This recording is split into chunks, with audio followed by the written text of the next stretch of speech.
Welcome back to a new video on our 1957 Dodge D500 that's been sitting for quite a long time. Can we do this later? Honestly, I just don't feel like it right now. What do you mean, man? We gotta figure out what happened with Big John. Everybody wants to know. I want to know. Don't you? I mean, you did see what happened, right? The truck tried to kill me twice. I really have no interest in going back out there at this point. I saw, but if anybody knows you, it's me. And I know that you want to know what happened to the truck. Yeah, but what if it ends up being another huge problem like the brakes were? My motivation's basically tapped out at this point. Just think about how much you want to drive that truck and think about all the things that you want to do with it once it's ready. You have all these plans for it, just make it happen. Wouldn't that be cool? Dang, hit me with the facts once again. I mean, you truly do know me well, right? Well, I am you, so. Yeah. Well, let's make this happen. Hey, it's dark outside. Can I wait till tomorrow? Just go. Okay. He doesn't realize that I have to edit all this.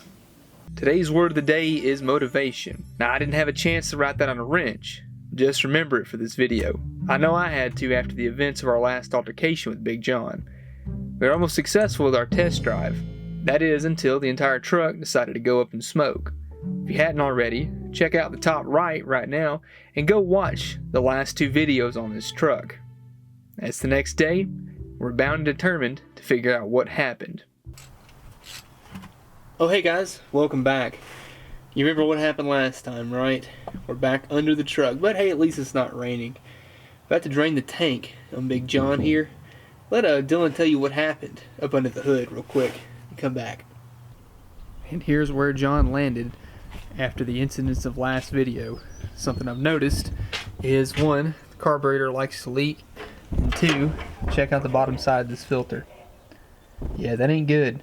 That's probably what ruined our fuel pump. All that sediment's just laying in the bottom of this filter.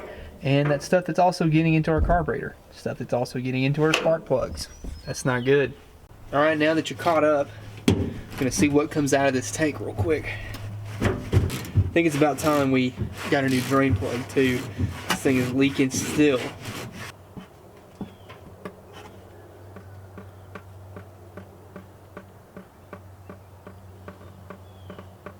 I just put 2 gallons in this thing. That sludge in the bottom of the tank is holding everything back.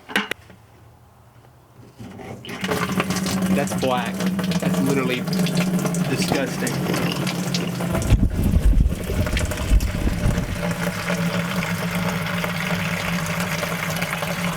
You guys remember how Big John put up a fight? Had some fireworks go off in the cab? Well, I think I found out why. You notice here, there's a spaghetti of wiring up under the dash, and there's one wire in particular, this one to be exact, that's nice and melty. Where it goes, I don't know yet. It has totally melted away the wire down to just the bare copper. And listen, whenever I turn the key over to the ignition side, you can hear it start to fry, and this thing gets heckin' hot. And there it is. Nice and cooked. All up in there. And you notice that the wiring job under this truck is not the best. But look where that wire goes. Right up behind the clutch pedal. So it got grounded out and started smoking. Here's that yellow wire we just saw up there. And it was connected to the fuel pump. I disconnected it. Got 12 volts to it with our power probe. And it still works. So our fuel pump did not fail.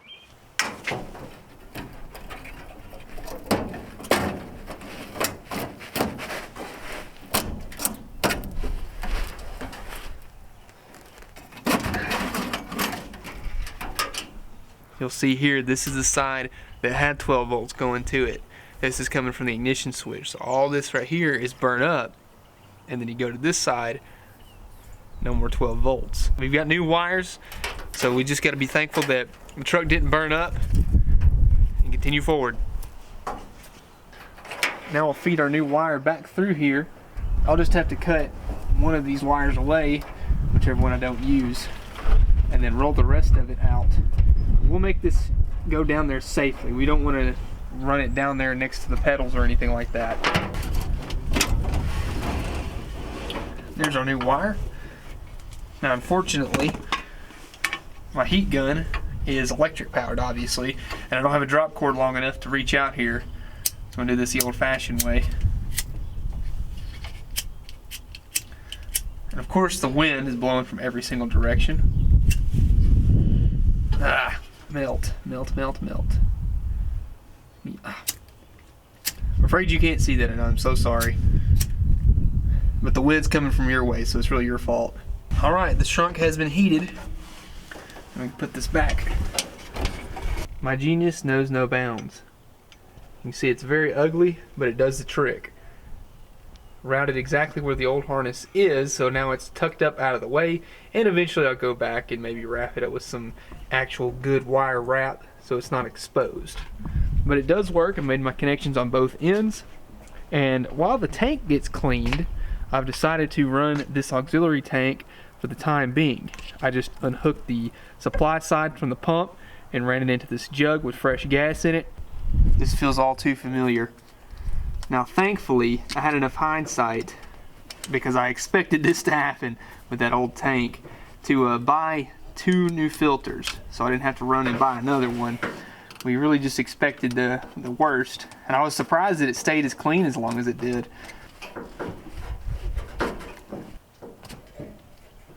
Wow, look how gross that stuff is. I mean, that's solid right there. That's stuff that can break a fuel pump. That's stuff that'll clog up jets and everything. We don't want that. See, just for comparison, this is what a clean one looks like versus this one here. Before we hook up the supply side to our new filter, I'm just going to prime the pump and see what comes out of this line.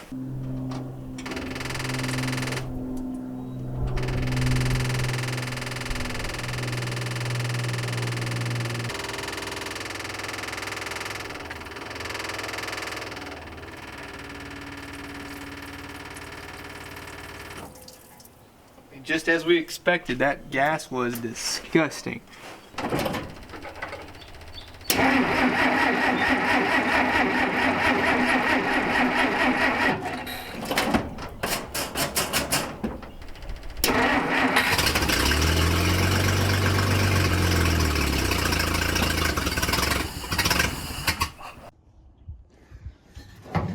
there's our next problem.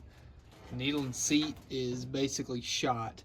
So every time we even fire up the fuel pump, it just runs past it, fills up the bowl way too much, and then dumps out the carburetor. So we got to smack the bowl every time to get the float to unstick. But hey, it ran.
So now I have trust issues with John's gas tank. I don't believe that he is up to par with supplying himself with the proper fuel. I have to clean out this gas tank somehow, and I actually went online and saw a bunch of different recipes and formulas and things to do, and there's about 1 million different ways to clean a gas tank out, I found out.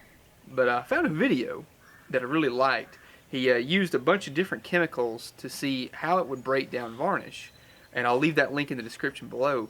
And he found that MEK was the best formula to make this stuff come off, and it's It's pretty strong, it's pretty stout. Now this isn't like the actual MEK, this is MEK substitute, so hopefully this is just as strong.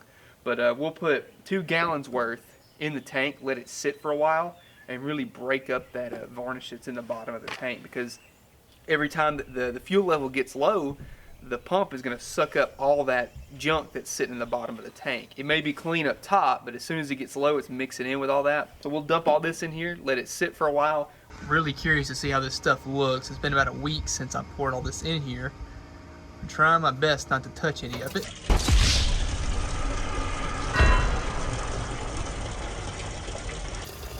The good news is that it didn't plug up the varnish like it did last time where nothing came out.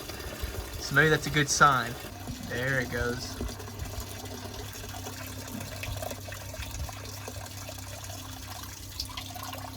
This carburetor here has, well, certainly seen better days. So we're gonna give it a proper rebuild and try to fix some of that needle and seat issue. And I apologize if I sound a little bit congested. Spring is in full swing at this point here, and the trees hate me. So that's where we're at right now. Now this is an old Carter ball and ball. It's a single barrel carburetor, and it actually does run fairly decent. It just floods itself out. Oh wow. Yeah, the gasket was ripped, so that's not helping anything. And this is full of nasty sediment. Wow. Yeah, that's gross. Now I know for a fact that it's not the gas anymore because, like I showed you, I'm running that clean jug. So this thing is just full of trash and varnish from being sitting for a long time and running all that nasty gasoline. So we're going to clean this out.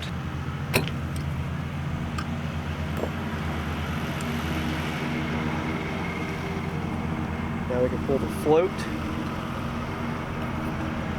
I don't know if you can see. Whoa! Look how nasty that is in there. Wow. Well, there's your problem, sir. This gasket survived, but we will still do away with it and get a new one. All right. There's our 3 pieces set out.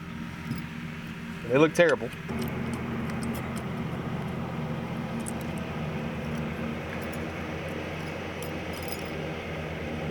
Nasty. Absolutely.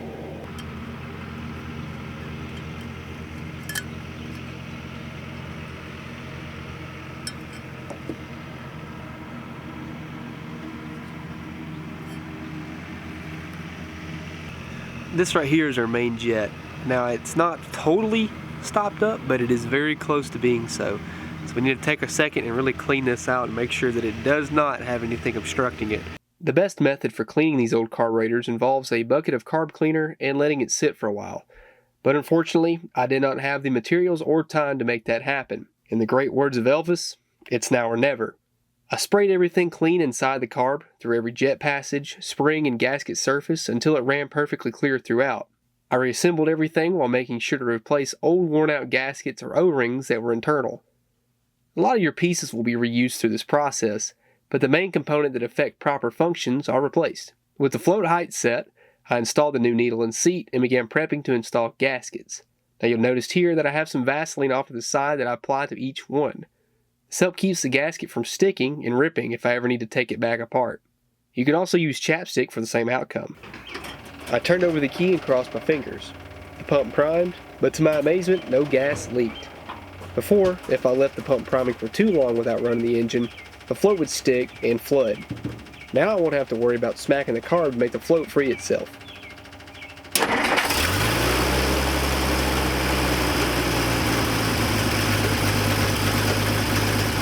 I could tell that some of the spark plugs were still probably fouled, but over time Big John started to run better and better. So I built up the confidence to go down the road and buy a tractor and some useful equipment for a future video series. You see, the plan is to go to my land where the shop is being built. And don't tell them that. You'll ruin the surprise. But I was only going to tell them about the field where I have the... Nope, not another word. Alright, fine. Guess y'all just have to subscribe if you want to see what I do with that farm all. I got a little more confidence now that that ignition switch was actually able to be fixed. There's a lot of other things on this truck that need to be fixed as well. I know that a collective of 3 lights work on the exterior of this thing. We had the 2 parking lights, and then we had turn signals on the front and rear. 4 lights on this truck work, but unfortunately the turn signals, they don't work anymore. I don't know what happened, and I know that I don't have any kind of brake light out in the back. I know that I don't have any kind of tail light in the back. I just have marker lights in the front now. So that means 2 lights on this truck now work. We're gonna try and fix that today. I don't know what'll be required of this thing. The spaghetti under the dash is looking a little bit not so promising, and I'm gonna try and attempt to just kind of dissect what's wrong with it. We're trying to keep this thing on a budget, and we're gonna stick to that. Let's try it. Every now and then you get lucky enough to where the problem with your taillights is a blown bulb. Really hoping that that's the case on this one. Ooh, yeah. That is a disgusting bulb.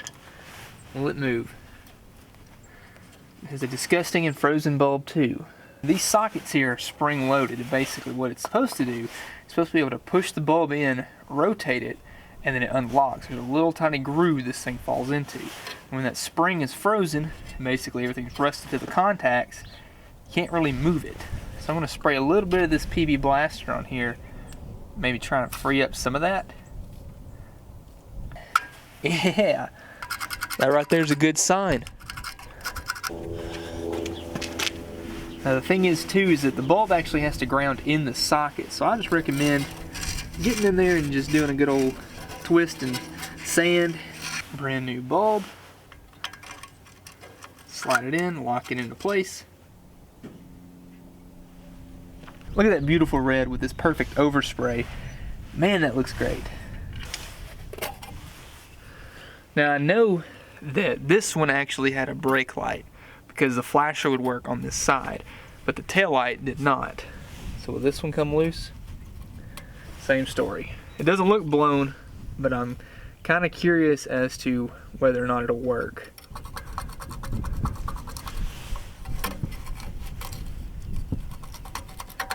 There we go.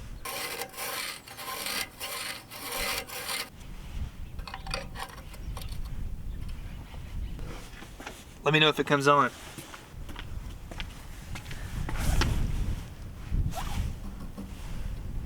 Wait a minute. I have it backwards? I did. Aha, there we go. That's why you need to make sure you do it right. And look at that. Just a little bit of time and effort. You have 2 functioning tail lights. Brake lights, turn signals. Well, that's a different story.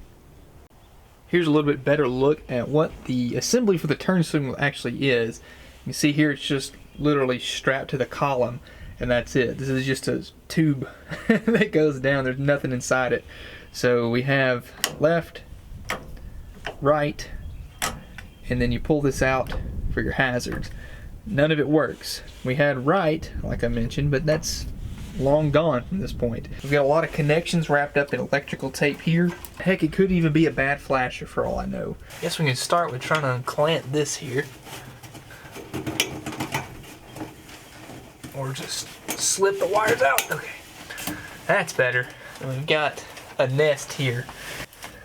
So I would really hope that the factory wouldn't just twist wires together like that. And that's where a lot of our problems are. There are no real connectors on any of these wires. It's just straight up twisted together and taped. So if I hit power to it, see if it lights anything up. When I look at my turn signals up front, not the left one. That's the right one though. Good news here, this one goes to the right rear. So now we have front right, rear right. That's good. We're making progress. I think I've just got a bad case of buying parts that, for whatever reason, when they're new, don't work. Bought this flasher because I wanted to see if the old flasher was bad. Nothing changed, except I got power to my signals. I was getting power to the lights, but nothing would flash. So I tested this one, I tested it, and no matter what I did, I couldn't make it flash. So, went and bought this one. And guess what? It works when I tested it on the bench. I'm about to plug it in and let's see if it actually will make the turn signals flash on this truck for the first time in, I don't know. Well, it may not be a relay problem, but it actually may be the terminals in there. Right in there, for whatever reason, if I hold it sideways, it'll work. Watch what happens when I move the relay. It works. When I let go, I have to hold it to the side. Now, normally speaking, I would much rather use another one of these connectors, but I don't have one. And it's late, it's dark outside, and I want my flashers to work, by golly. I want you guys to see it. And consider it rewired. Now, I am going to tie it up if it works. Oh, we got a flash already. We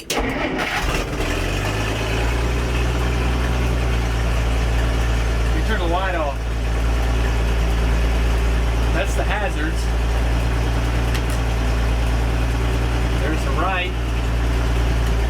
The left doesn't work on the front. I've got a grounding issue, but I know that I'm getting power to it. So we'll fix that next. Let's turn the hazards on and look at all of them.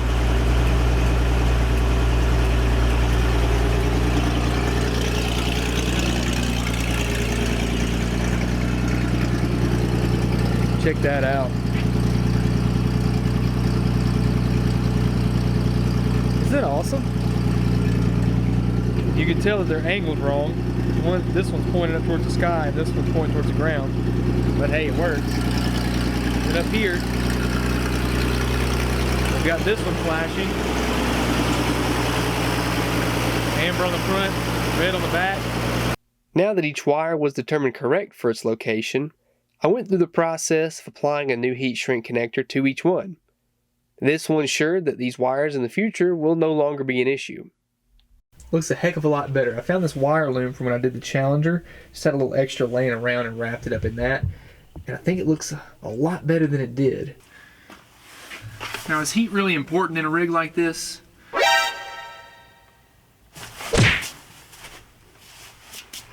Spider. Now, is heat really important in a rig like this? Well, I guess it isn't until it is, so I'd rather have it than not. Now, with the simplicity of you only having to wire 2 wires down here, I'll take that. Perfect.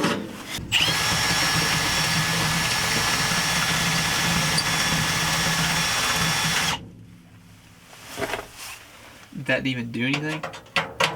No. Look at the mask with my board.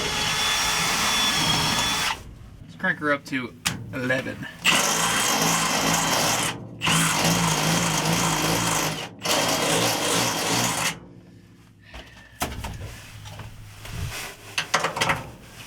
Aha! And that, folks, is how not to use a drill. See if the motor comes on. Sure enough, it does. Enough. And now we can turn the key on. Let's flip the switch. It works.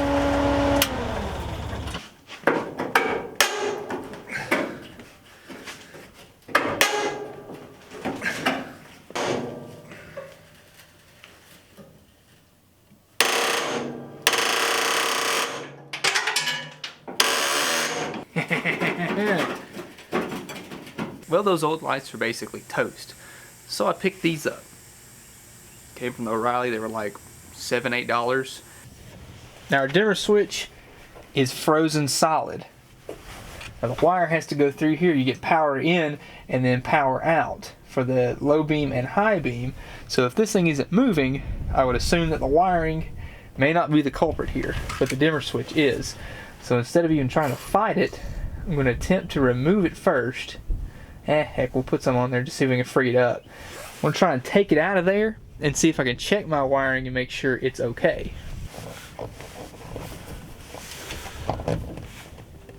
Oh no.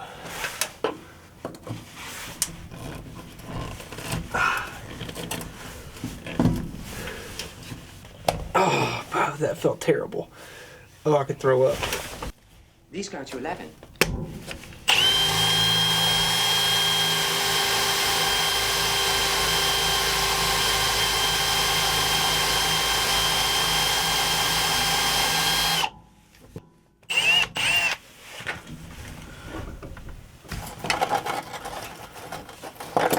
There.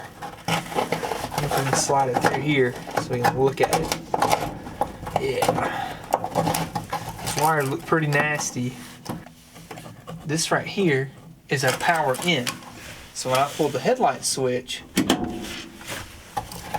my power probe is lighting up. Hey, I'm getting 12 volts right here. This one here is getting nothing. Well, somehow I managed to get lucky. This is the original dimmer switch, and it is stuck, like we saw. And I found this one.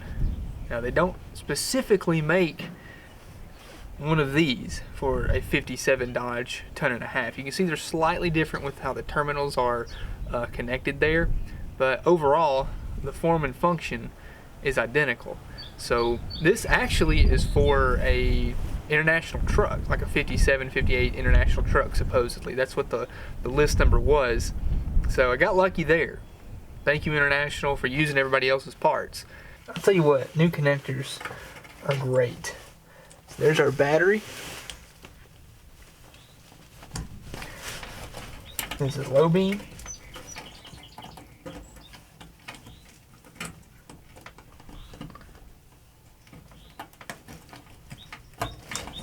There's high beam. Oh, shoot. Well, that's good. Well, the perks of working on your days off means that you end up having to wait for parts. So, had to order a new headlight dimmer switch. That's no big deal, only took 2 days. And here we go. Brand new fresh one, ready to go. This time it's gonna work. Before we really make any kind of permanent connections with bolting it down, we will test it. It really doesn't matter which wire you put where, because it's just a switch. So as long as they're both plugged in properly, should be okay. Now, tell me if it works.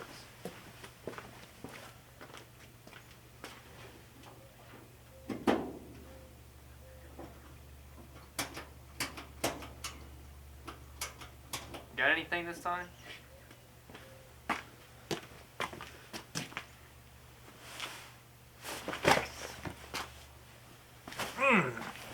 Waited until it got dark outside. I wanted you guys to see it in all of its glory. There's headlights, we got low beam, there's high beam, everything works. Fully functional. Let's go out back.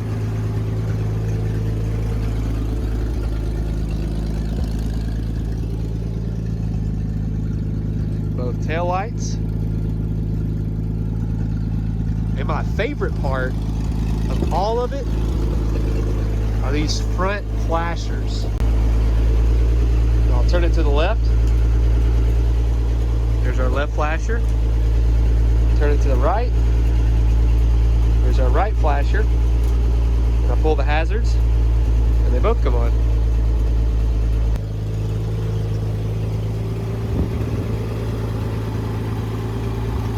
That looks awesome. And the turn signals obviously work. Look how much they glow. I mean, you can see everything inside the cab.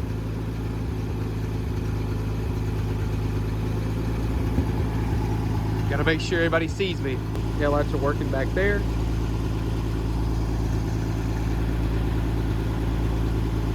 All's working well. I'm excited about it. I love this truck.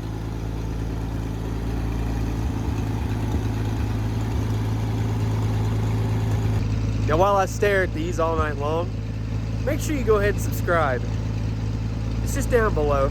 I bet you guys can get this video to 10,000 likes again, because you guys are awesome, and I appreciate everything you've done for me. Thanks again, and I'll see you in the next one.